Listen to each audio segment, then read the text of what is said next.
Okay, hi all. Welcome to the second leg of Introduction to Painting in Photoshop. So, for the next couple of short exercises, what we're going to do is we're going to take a look at some illustrators that work with really simplistic drawing styles, and we're going to try to replicate what they're doing when you're getting started in terms of creating visual content.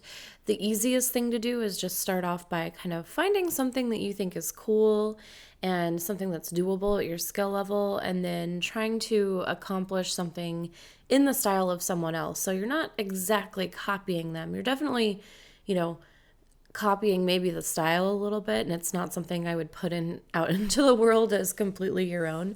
But certainly when you're getting started and you're just starting a new digital technique, and you really are trying to get a hold of how that works, it's the easiest thing to do is to kind of just copy something that you think is cool. So we are going to go ahead and do that. And if you open up your tutorial files, you're going to see that I have Simple Style 1 here. And so the artist that we're going to be looking at is linked in Canvas for you to take a look at. And these are a couple of images from that particular artist's Behance page. So what I'm going to do is I'm going to go ahead and make a new Photoshop project. And what I'm going to do is, well, we're going to draw this donut. So in the style of probably one of the illustrations from this particular page. So anyways, I'm going to go ahead and start a new Photoshop project, and then we'll go ahead and bring in the image that I'm going to trace and you're going to trace. But in addition to that, we will bring in our referential material as well. So I am going to go ahead and start a new Photoshop project. Okay, so we've got Photoshop launched here. We're going to create new. I'm going to say this one, we'll just leave it at the 15 inches wide by 10 inches tall. 300 DPI is the important thing to have here. RGB color, and then I always start with a transparent background. You can start with a white one if you want. I'm going to go ahead and hit create, and then next I'm going to drag in my files. So I'm going to go ahead and hit enter on the reference file there. There happens to be already a donut on there. Isn't that crazy? Okay, and then my reference file for my donut's really, really small, so it might be a little blurry while we're working with it, but that's okay. Oh, it's not too bad. All right, so I'm going to back out of that a little bit, and I want this donut to stay as big as I can on my canvas here, with also being able to see my reference image. So I'm just going to, let's see, I'm going to shrink down the reference image here, and maybe do something like this. So I guess I really don't need a 15-inch wide canvas on here. So I'm going to go ahead and just crop this a little bit so that I'm not dealing with a bunch of extra space. So I guess I have more of a square here. And just so you know, you can always resize your canvas in a really precise way by going to Image, Canvas Size, and you're going to get a dialog box that pops up. And here, so I was guessing this is about 10 inches by 10 inches, and it is about that, and I'm going to leave mine as such. But you can change right here exactly how many inches your canvas size is, and then you can tell it, like, when it makes the change, which way you want it to sort of veer towards, depending on where your imagery is. So if I had wanted to have it veer towards the empty space that I had on the right side, I could have chosen that. But I'm just going to leave this as is. It's fine how it is for me. But if you do have exact layout boundaries that need to be, 10 by 10 inches, and you've decided to change your document, this is where you do it, is under Image and Canvas Size. Okay, so the first thing that I'm going to do is I'm going to go ahead and trace out my areas that have the whole of the donut and then the frosting as well. And then I'm going to create a layer that has my outlines here for everything. So I'm going to go through and do that. And in terms of colors, I'm going to go ahead and make a palette on the side here. And I like to do this because it makes it really easy to sample the colors that I know that I want to use. So it's kind of like using a swatch, and this is a little harder to do in Illustrator, which we'll be learning later on. But I I find this easier just to grab color sometimes. So I'm going to go ahead and grab my paintbrush and make sure that I've got a brush that's going to work well for making a little color swatch on the side here, and I do. So in order to grab colors and make a little palette here, I'm just going to go ahead and go through and sample some colors here and then make the little swatch on the side. You can continue to go back and just sample colors from whatever document you're using, but I just do this sometimes. It kind of just depends on what I'm working with. So we are going to go ahead and pull some of all of our colors, from these illustrations, our artwork of inspiration here. So I'm just going to toggle back and forth between the eyedropper tool and the brush and make a little palette on the side.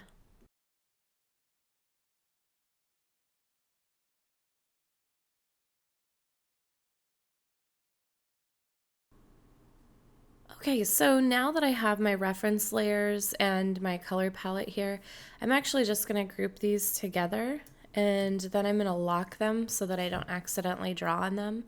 And then I'm going to create 3 new layers, and the first one is going to be, we'll just say it's the donut. The next one's going to be the frosting. And the next one's going to be the contour lines for all the details here. So I'm just going to start off simply by doing that. I'm going to make the body of the donut yellow and the frosting pink, we'll say, for starters. And then once we get those base things down, I'm going to show you a way that you can actually duplicate and make several versions of this donut in a very quick amount of time. So anyways, I'm going to go ahead and do that, and so that'll be, I'll speed up the video as I go through and do that. So go ahead and work the same, and you should be able to navigate pretty well from the skills we learned from the first leg of this tutorial.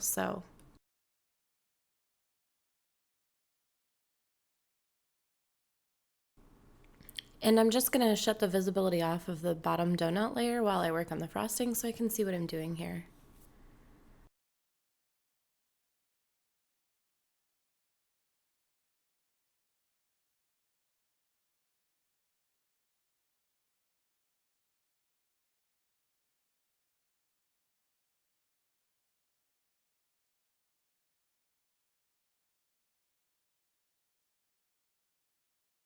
So for the contour lines, I actually have a trick for this because the contour lines here are black, and I could turn the opacity down, I suppose, of my reference layer.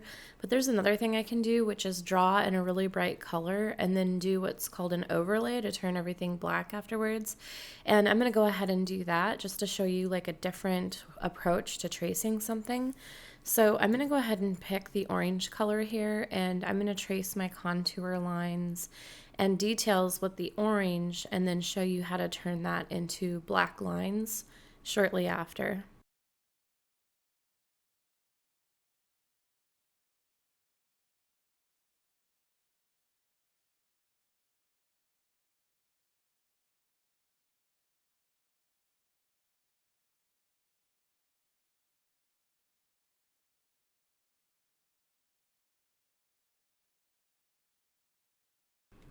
Okay, so I'm going to go ahead and see how my contour lines are looking in relation to my frosting, and I see that I've gone over like on the top here. So I'm going to go ahead and click on the pink frosting layer, and I'm going to go in and fix that and make sure that I don't have that overlap with my eraser.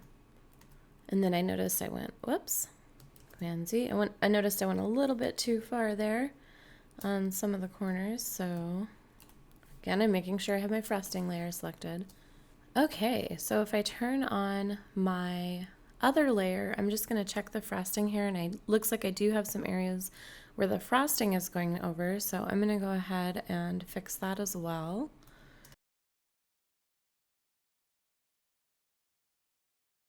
Okay, great. So we have a base donut here, and that's wonderful. So now what we can do is go in and just start adding pattern and texture, and then make a couple of different types of donuts. So the first thing I'm going to do is change the contour line here to be black instead of orange. So How we're going to do that is if we go down to Effects, make sure you have your contour layer selected. If you go down to Effects and you choose Color Overlay, you're going to see that, well, it quickly adds black to my donut here for the contour lines. You can change that to any color that you want, but just by clicking on the color window here, so which is kind of neat because if you want to go through and change the lines to, you know, whatever color, you can do that. But we're just going to stick with black right now. So I'm going to hit OK. And I can go in and change that at any time. So a lot of times I'll just leave that be and let it go because I might want to go in and change the color later. If you want it to be a permanent change when you apply a layer style, you can do that by control clicking on your layer and you can choose rasterize layer style. And basically that'll take everything, all the different effects that you've applied to your layer, and it flattens everything and bakes it together. So you can do that. Okay, so the other thing is I don't really need my referential donut image anymore because I've got everything that I need here from that. So I'm going to shut the visibility of that off.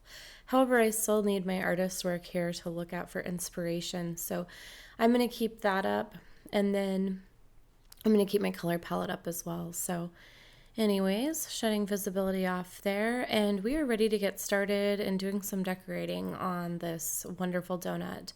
And then, like I said, again, I'm going to show you how to create a couple variations of the same drawing.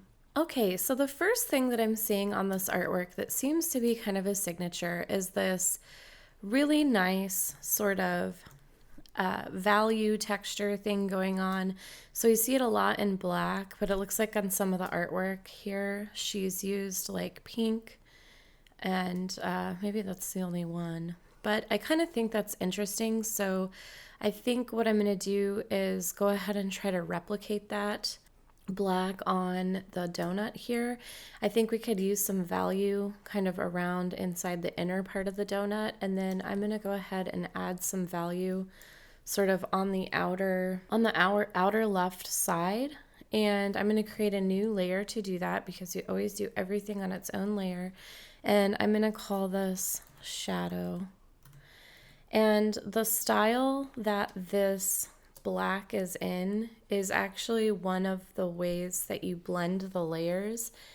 And so what I'm going to do is I'm going to lay down my shadow, and then I'm going to go in and change the blend mode here so that I can see what it's really, I need to change it so that it's this kind of grainy looking sort of almost like chalk was used to draw the shadows. So first I'm going to draw a few shadows, and then I'm going to go in and change that and finish out the rest. So the first shadow I'm going to draw is going to be on the inside of this donut, and the shadow color that I'm going to use for this is black. However, I only want my brush opacity to be at 50%, and then I'm going to take my flow all the way down because I don't want it to add in opacity over time. So I'm just going to put the flow at 0 for right now. And so the other thing I'm going to do is go ahead and lock my other layers because I don't want to accidentally draw on them. And honestly, the easiest thing to do is just to lock them to make sure you're not accidentally drawing on them. Okay, so I've got my shadow layer selected here. So I'm going to go ahead and rotate and lay down some shadow. Of course, I need to make sure that I've got black selected as my paint color here. And then, of course, I did the thing that I warned you guys about. I just set the settings for my eraser and not my paintbrush. So that happens so much. Okay, so again, I'm going to take opacity down to 50%, and then I'm going to just shut the flow off because I don't want it to add in opacity as I guess 1% is the lowest I can have flow, which is fine. I am going to go ahead and turn the opacity up just a little bit here. Feel free to, of course, adjust yours as needed.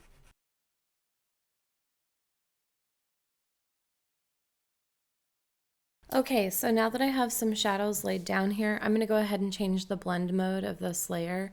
And the blend mode that I'm going to choose is dissolve. And you're going to see that this dissolve blend mode gives me this kind of look of this like grainy sort of shadow that we have going on here. And that's pretty cool. So in order to do the rest of my shadows, I'm going to go ahead and leave this layer in the dissolve blend mode, and I'm going to go ahead and finish up some shadows here, and then I'll be right back with you. I am also going to go ahead and adjust the flow here, and please feel free to play around with the flow and opacity as needed to, make the shadows look how you need to. That's a little bit too aggressive for me, but anyways, make sure you don't have to keep the adjustments to what I have here. Feel free to experiment.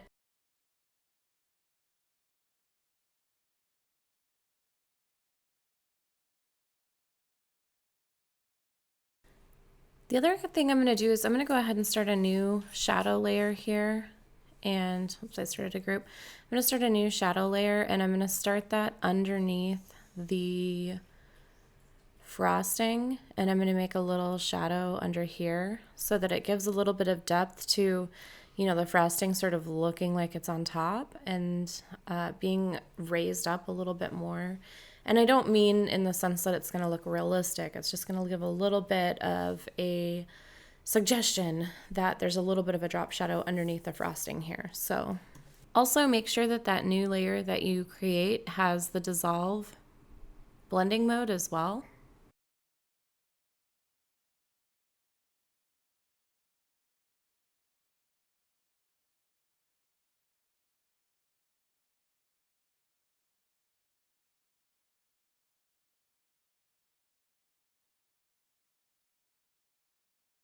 All right, so we have some nice shadows going on there, and this is a great time to save your project. You probably should have done it a long time ago, so apologies on the reminders there. I'm really bad at that. So we're gonna go ahead and save this as Donut PSD. I'll go ahead and save that to my desktop. All right, and so now we're gonna continue on with some of the decorations. All right, so the next disclaimer I'm going to make really quick because it's becoming apparently clear that I've been overly ambitious in my tutorial files. So this donut is the last thing that we're going to draw for this particular tutorial. I just want you to know that. I showed you some other files earlier, but there's just no time. I always gather too many files and don't have enough time for them. So anyway, all right, so the next thing is, let's see, the last thing I added was this shadow layer, and what I'm going to do is go ahead and move it down next to my other layer, this little shadow that I drew under the frosting, which I think is working pretty well. And I'm just going to go ahead and label this frosting shadow. Okay, so the next thing I'm going to do is go ahead and add some decorations to this donut. This donut deserves some decoration, and I'm going to kind of base it off of my inspiration here, of course. So the next thing I'm going to do is I'm going to go ahead and add a new layer, and this layer is going to go on top of the donut itself. And I think from what I see here, I'm kind of liking these polka dots, these black polka dots on this little character. So I think I'm going to add some black polka dots to the donut itself. So that's the next thing I'm going to do. So here I have my layer sitting on top of my donut. I'm going to go ahead and call this polka dots. And I'm going to go ahead and go through and paint those. All right, so I'm going to go ahead and paint some polka dots over this yellow layer. For this too, I just want to say, I know that I'm going to go ahead and use my hard round brush because this just makes a dot. And let's see, bring my opacity up to 100%, my flow, I guess, to 100%. And if I just make a dot with this, it just makes a dot. So I'm going to go ahead and go with this particular brush. I'm going to be changing the size throughout so that I have a variation of size down here. But this is a good example of when to use this type of brush.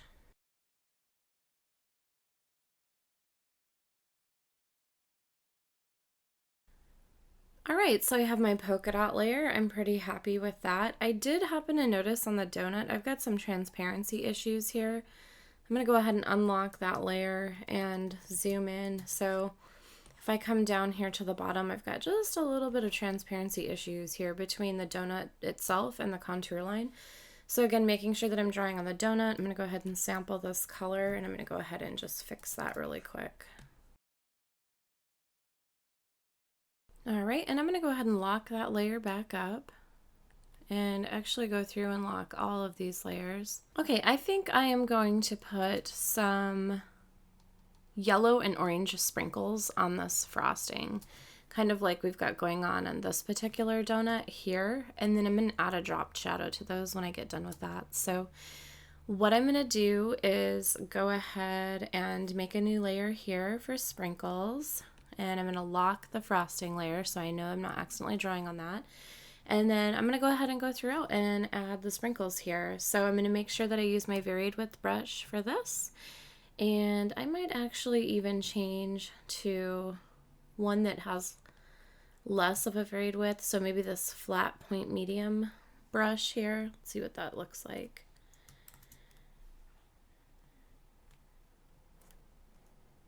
And of course I have my eraser going as usual. I'm making settings for my eraser as always.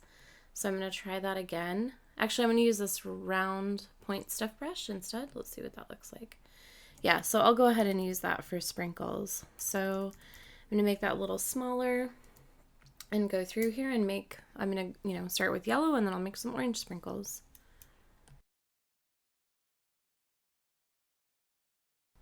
One thing that I noticed here is since I drug my shadow down next to the other shadow, I'm actually realizing why I had that layer hierarchy, because I'm missing the shadow on my frosting. So I'm going to go ahead and drag that back up here so that I can see that as I'm drawing. That was a mistake. I didn't mean to put it under the frosting, but it happens.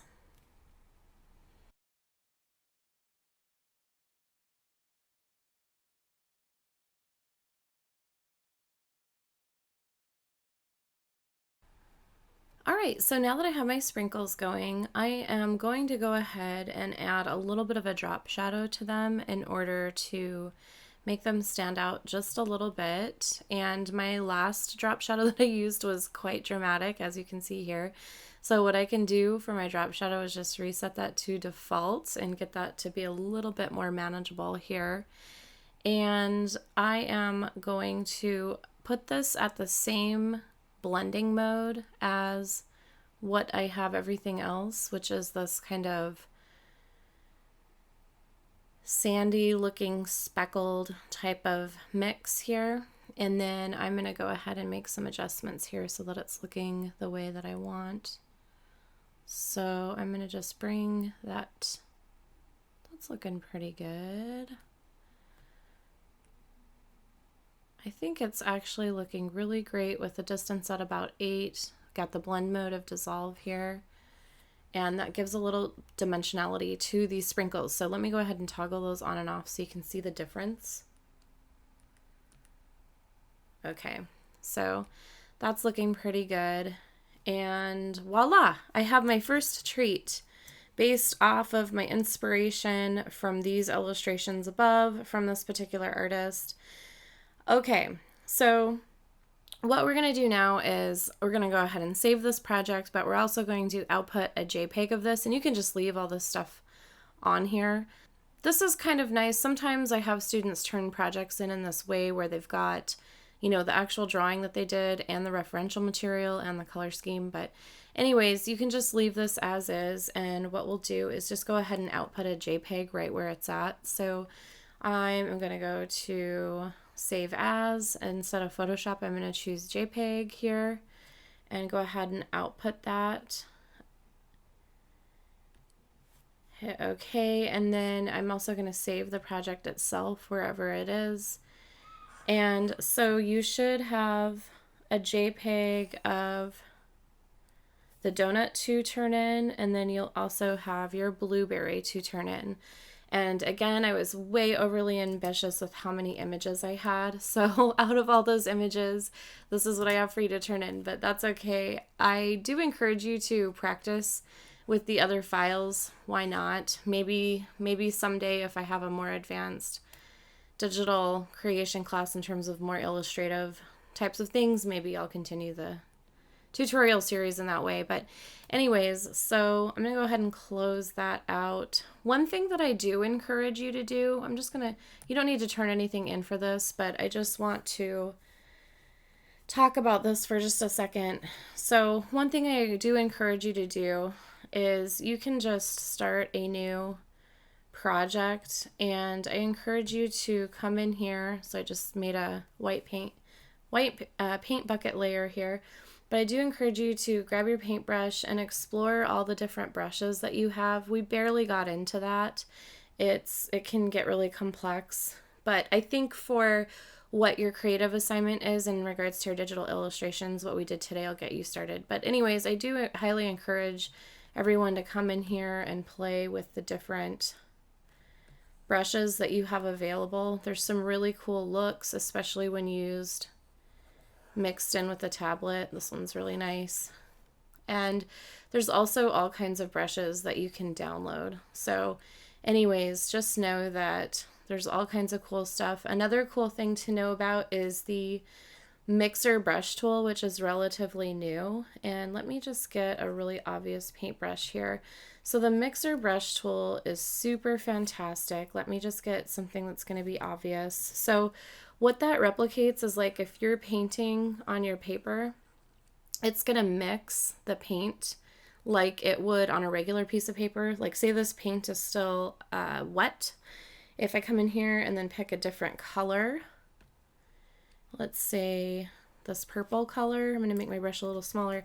If I go in and paint next to it, it's going to mix the colors together just like it would if you were actually using paint, which is super cool. And I haven't really explored this brush too much, and then you can see it's of course mixing with the black that I already have on the paper. So that's a really, really cool thing that you can play around with. And then don't forget about your brush settings too.